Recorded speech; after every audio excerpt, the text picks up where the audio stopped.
Oi, o meu nome é Laura. Tenho 75 anos, eu sou viúva e moro na casa da minha filha adotiva há 3 anos. Eu me casei aos 20 anos e eu tive 5 filhos. E quando meu filho mais novo estava com 1 ano, eu adotei a Juliana. Ela era filha de uma prima que tinha falecido no parto. Meu marido e eu criamos nossos filhos com muito amor. E nós não escondemos a origem da Juliana, não.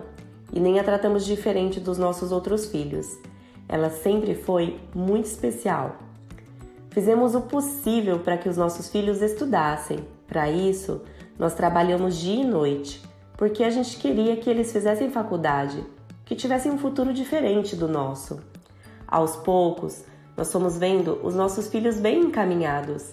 Foram se formando, todos graduados, e eu me senti uma mãe orgulhosa.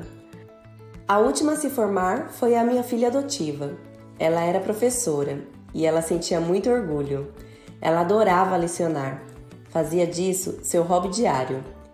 Meu marido e eu estávamos realizados vendo os nossos filhos casados, felizes e já com filhos. O sentimento que eu tinha era de dever cumprido. Nós poderíamos descansar. Perder meu marido de repente foi uma situação muito difícil. A mais difícil que eu já passei na minha vida. Foram muitos anos juntos. E eu sabia que teria que aprender a dormir sozinha. No início, a filha da Juliana, a Jéssica, veio ficar comigo, já que estava de férias da escola, mas eu sabia que logo teria que me acostumar com a ausência do João. Quando eu estava quase superando a perda do meu marido, a minha filha Juliana sofreu um acidente. Ela estava atravessando a rua na faixa de pedestre quando foi atingida por uma motocicleta, que não respeitou a sinalização. Nós corremos para o hospital, mas as notícias demoravam muito. E quando o médico veio, nos disse que a minha filha precisou passar por uma cirurgia, pois teve traumatismo craniano e estava em coma. Meu mundo voltou a desabar. Eu não queria perder mais ninguém. Eu rezava a todo o tempo e eu pedi um milagre, mas a recuperação dela foi muito lenta. Alguns meses depois, o médico disse que ela não acordaria mais. Foi um sofrimento sem tamanho, mas eu fiquei ao lado dela enquanto pude. O meu genro se mostrou uma pessoa espetacular. Não saiu do lado da minha filha. Enquanto ele trabalhava, eu e a minha neta cuidávamos dela. E quando ele chegava, fazia questão de ficar com ela. Foram alguns anos cuidando dela, mas a idade chegou para mim. Eu mais dava trabalho do que ajudava, e os meus filhos achavam melhor me colocar em uma casa de repouso. Deixar a minha casa e não ver minha filha doeu demais, mas eu precisei entender que era melhor para todos. Meus filhos tinham seus afazeres e não podiam dedicar muito tempo para mim. No início, eles vinham me visitar toda semana, depois, a cada 15 dias, e quando sobrava tempo depois. E a minha vida era solitária e angustiante. Eu fiz algumas amizades na casa. Eram pessoas solidárias assim como eu. Mas aos poucos eu fui me acostumando com a ideia de que aquele seria meu último lar. A filha da Juliana era a neta que mais vinha me visitar. E sempre que eu perguntava da minha filha, a resposta era a mesma. Mas eu não perdi a minha fé. Eu pedi que os meus filhos trouxessem linha e agulha. Eu precisava dar um jeito de passar o tempo. Mas, na verdade, eu queria fazer um chale para quando a Juliana acordasse, eu pudesse ter um presente para dar a ela. Fazia um pedacinho por dia. Eu não tinha pressa de terminar. Restante do dia, eu conversava com as pessoas, passava pelo jardim e fazia aula de dança. Estar naquele lugar me fez gostar de coisas que eu jamais havia experimentado na minha vida, como ir ao cinema, ao circo, ao baile da terceira idade, enfim. Os dias passavam mais rápido e eu sofria menos. Quando chegava a noite, eu sentia uma tristeza danada e a saudade de casa e dos meus filhos doía demais. Eu não entendia como as coisas haviam chegado naquele ponto. Eu me lembrava dos anos felizes e dos momentos especiais que eu tinha vivido. Estava chegando o dia do meu aniversário e eu pedi que a minha neta falasse para os meus filhos para trazer um bolo. Eu queria muito estar com eles naquela data. Os meus filhos vieram. Eles trouxeram bolos, salgadinhos e sucos. Mas faltava um pedaço de mim, faltava a Juliana. Mas eu não podia demonstrar para eles. Eu aproveitei a presença deles e pedi para ver a Juliana também. Passei a noite toda com a minha filha. Contei a ela que estava longe porque eu estava morando em uma casa de repouso, mas que eu não tinha força para cuidar dela, por isso não estava lá. Percebi uma lágrima saindo dos olhos da minha filha. Eu chamei meu genro, que me deu um salto da poltrona.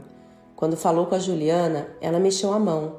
Eu não estava acreditando, mas minha filha estava voltando. A ambulância a levou para o hospital.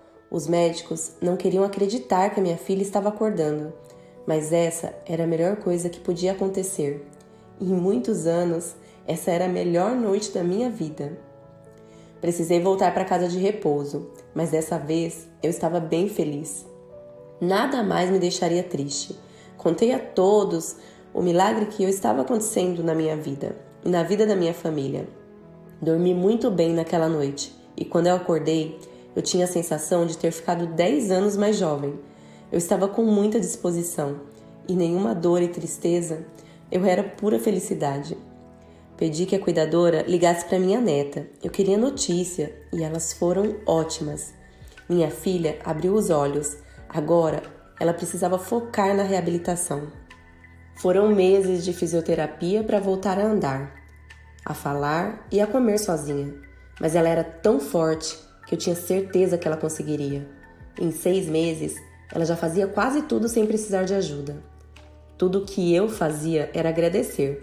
Eu tinha recebido o maior presente que a vida poderia me dar. Poderia dar para uma mãe, a mesma filha, 2 vezes. Eu pensei em viver o restante dos meus dias sem reclamar.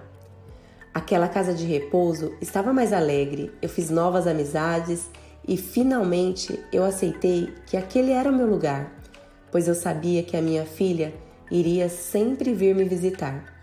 E foi exatamente o que aconteceu. Assim que ela recebeu a autorização dos médicos para sair, ela veio me ver e com ela veio uma novidade inesperada que me deixaria muito feliz. Ver a minha filha caminhando em minha direção me emocionou. Pedi perdão a ela por ter ficado longe quando ela mais precisou, mas ela só me abraçou. Disse que eu fui a pessoa mais importante para a recuperação dela. Ela pediu para irmos ao meu quarto. Começou a arrumar as minhas coisas e eu não estava entendendo nada, mas ela disse que era hora de ir para casa. Eu só chorava. Eu não estava acreditando que eu ia embora daquele lugar, que eu ia morar com a minha filha, meu genro e os meus netos.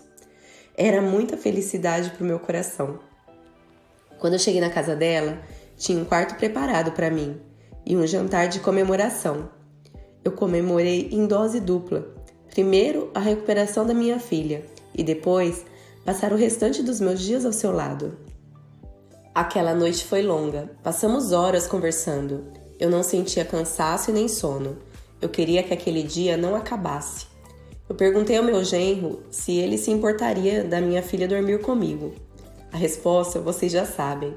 Eu acho que era a primeira vez que eu dormia com o filho em minha cama e foi tão maravilhoso.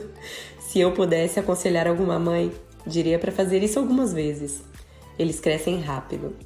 Eu já estou na casa da minha filha há 3 anos, como eu disse no início dessa história. Aos domingos, os meus outros filhos vêm almoçar com a gente. Eu não posso estar mais feliz. A vida sorriu para mim de maneira surpreendente. Hoje é o casamento da Jéssica, minha neta, e ela me pediu um presente irrecusável, que eu entre na igreja de braços dados com a mãe dela. Esse será o melhor presente que eu posso dar a ela. Oi, gente, aqui é a Rê. Eu peço desculpa pra vocês porque eu realmente me emocionei muito com essa história e eu tentei gravar ela várias vezes sem chorar e eu não consegui. Então eu fiz o meu melhor, eu espero que vocês curtam e se você achou bonita e achar que vai fazer a felicidade de alguém, compartilha com algum amigo de vocês, tá bom? Um beijo e até semana que vem. Tchau, tchau!